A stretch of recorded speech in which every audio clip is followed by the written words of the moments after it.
Hi, I'm Jack Canfield. Welcome back to another segment of Talking About Success. My next guest is Betty Kreisel Shubert.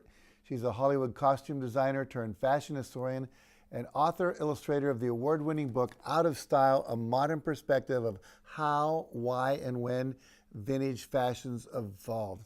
It's a fascinating book. I've been looking at it all day. You know, I see you've designed credits for stage. You've done so many things, TV specials, screen, ready-to-wear, Las Vegas musicals, Disney and Disneyland. I'm going to ask you about all that, but what was it like working for Disneyland? It was bizarre. It was an outer space thing. Like you'd look into out the window of the costume department, and you'd be backstage of Disneyland, and the character animals would be standing there with their heads in their hands, waiting to go on stage. And as soon as somebody opened up the gate, they'd put their heads on, and they'd be on Main Street, Right. Disneyland. And strange things would happen.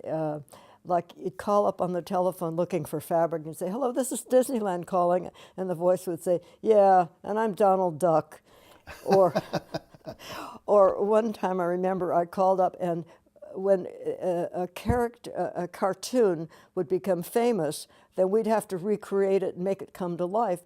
So we'd have to match, with the artist's conception of the fabric. So this one particular one, I called up and I said, I'm looking for some blue and white striped fabric, about 3/4 inch each side. Otherwise, we'd have to order 500-yard minimum, have it made. And so this guy says, "Yeah, well, what do you want it for?" And I said, "You don't want to know." And he says, "Well, try me." So I said, "Well, it's for a character animal who rides a broomstick, a unicycle, and he appears on bed knobs and broomsticks." And the guy said, "I'm sorry I asked." But every day was like that. Yeah, now you did a lot of movies and plays and stuff. What were some of the movies you're involved in? I'm curious. Well, I did more stage than I did films. Okay. I was a sketch artist in the movie How to Succeed in Business. Okay. And that was interesting. But my main work was for the stage. Ken Murray's Blackouts. Did you ever hear of Ken Murray's Blackouts? It played at the famous corner of Hollywood and Vine. And Ken Murray had been a vaudevillian star of vaudeville and MC comedian.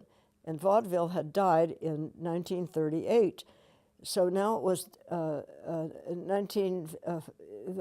war had started. It was 1942 or so.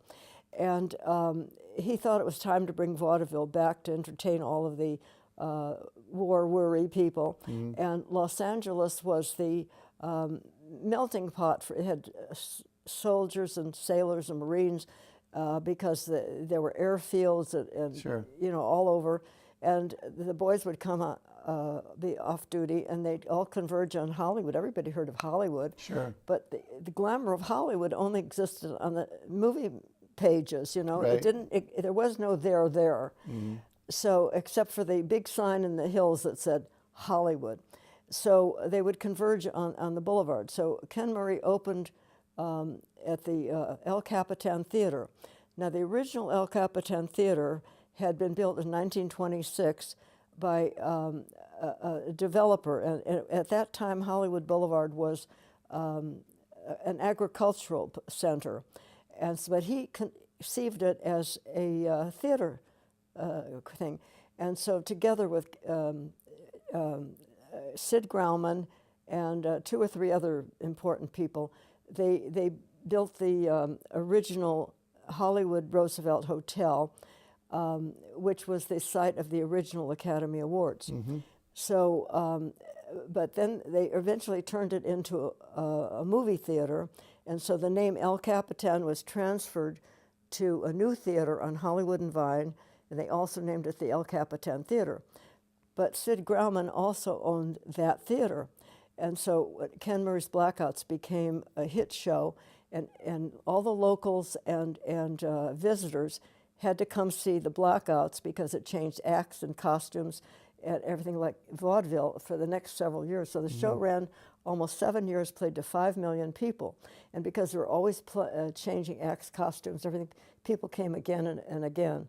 So I started designing that show when I was just 18, and I was known as Variety wrote that I was the youngest costume designer in show business, and now I may be the oldest designer in show business because I'm going to be 92 in January.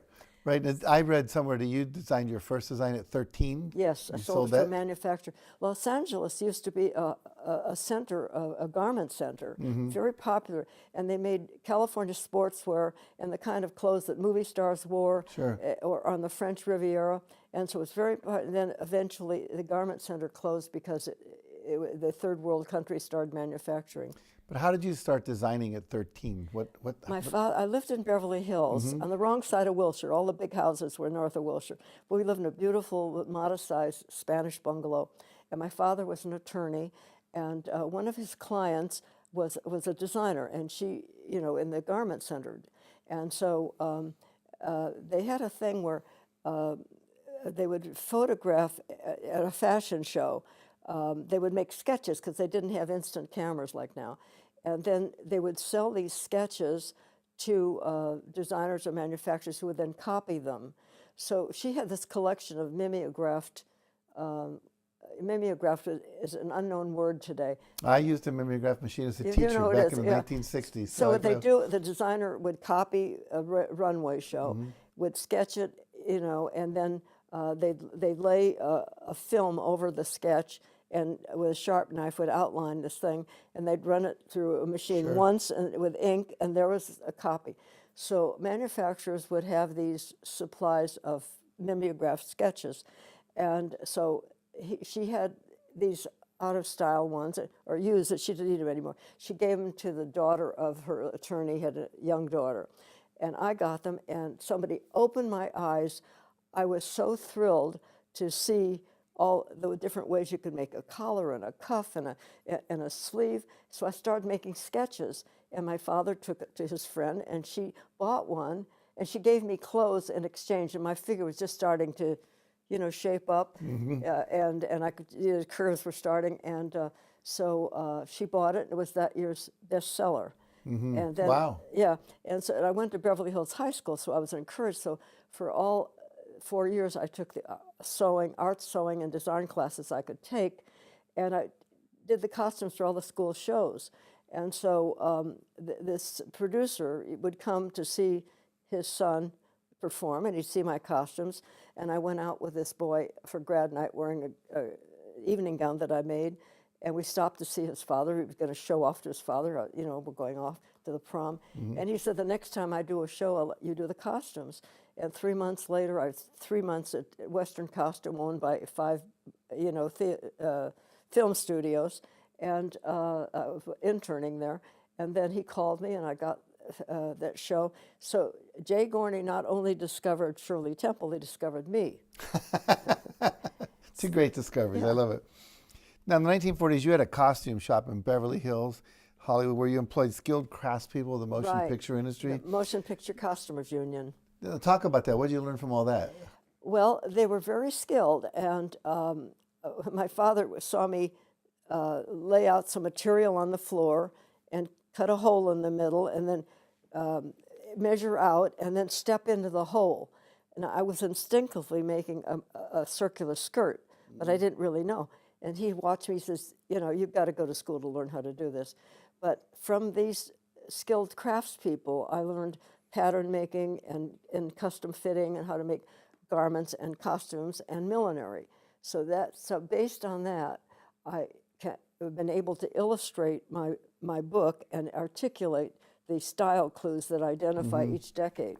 Well, I love this book because I was leafing through it. There are so many cool illustrations that you've drawn, hats and dresses and all bloomers. And I learned the history of underwear and bathing suits and so forth. Talk about what brought you to do this book, and what was your intention of having? What was the effect you wanted to have? It was very strange.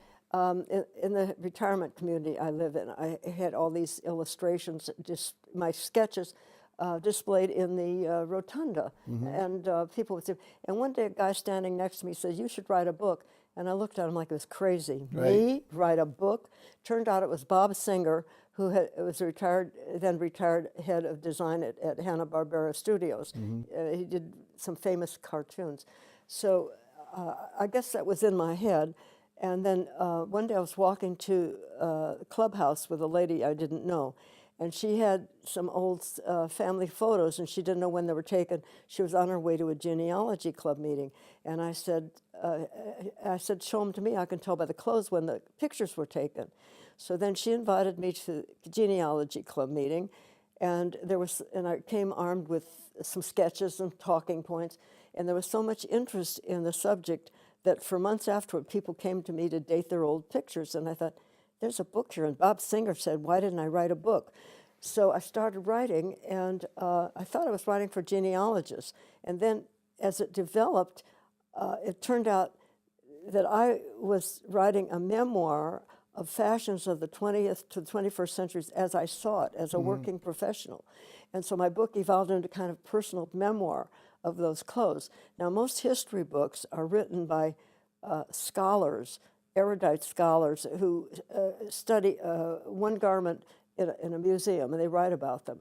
In my book, I have 700 of my own illustrations, but they're not designs, they're composites. And designers can be inspired, and vintage collectors, and it's all on here, costume designers, theater companies, social historians, vintage collectors, and fashionistas. And so all those people can use my book to advantage. Well, I'm just a historian. I studied Chinese history. Your antiques show it. They're gorgeous. Yeah, thank you very much. And I told you one of my sons went to design school. My daughter's into cosmetics and design and clothing and doing photography for fashion and so forth. So there's 2 Christmas presents you've already solved for me. Oh, great. They're going to love this. Would you like me to autograph the other book for you? I will. But what I loved about this is I was leafing through it. It's just fascinating because we've all seen the movies, we've all seen period pieces, we've all wondered about those clothes, we've been in vintage clothes stores, etc. There's so much information about why they evolved, what the names come from, etc. It was fascinating for me. I love it. So, and you know what's fun is when you watch a movie and you can tell when the picture is taken by the clothes. Yeah. And you can feel smug. You can feel smug. Okay, so if you want to feel smug, this is the book for you.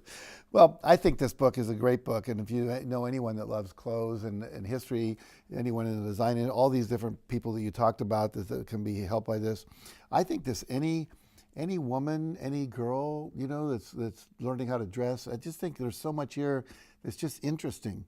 And it's fascinating to me as a historian. I just love it. Coming from you, that is a marvelous comment. Well, coming from you, I'm so excited about this book. You're a living treasure. So if people want to get more information about you or the book, where do they go? They go to, it's available on Amazon, and it's either in hard or soft cover. I personally like the soft cover because it's easier to hold, lighter weight, and it's less expensive. Oh, very good. But some people like libraries, it's in libraries, in museums, and but get it at Amazon. And if you want to see the table of contents, my bio, and a lot more interesting information is on my website.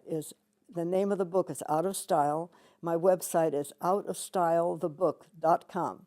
Outofstylethebook.com. All right. Well, you're never going to go out of style, Betty. Oh, I hope not. I hope not. Thank you. It was so nice meeting you. My pleasure. And thank you for your hospitality. Thank you for being on my show today. Stay seated for just 1 second. Oh, I sit? Okay. Yeah, it's okay. Hang on, folks. We'll be right back after this message. Don't go away.